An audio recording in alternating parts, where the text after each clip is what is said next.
మా video updates miss అవ్వకూడదు అనుకుంటే సబ్స్క్రైబ్ బటన్ తో పాటు ఈ బెల్ ఐకాన్ ని క్లిక్ చేయడం మర్చిపోకండి.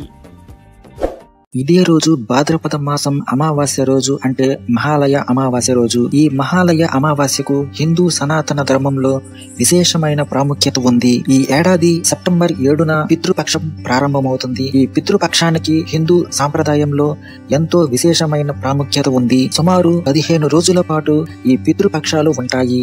భాద్రపద మాసం అమావాస్య రోజు అంటే సెప్టెంబర్ 21వ తేదీన ఈ పితృపక్షాలు ముగుస్తాయి. ఈ 15 రోజుల కాలం పూర్వీకులను స్మరించుకుంటూ వారికి పితృకార్యాలు చేసేదిగా పండితులు చెబుతారు. ఈ పితృపక్షం సమయంలో పూర్వీకులు 15 రోజులు భూమి మీదకు వచ్చి తమ వారసులను ఆశీర్వదిస్తారని ప్రగాఢ విశ్వాసం. మహాభారతంలో కూడా ఈ మహాలయ అమావాస్య ప్రస్తావన ఉందంటే దీని విశిష్టత ఏపాటితో అర్థం చేసుకోవచ్చు.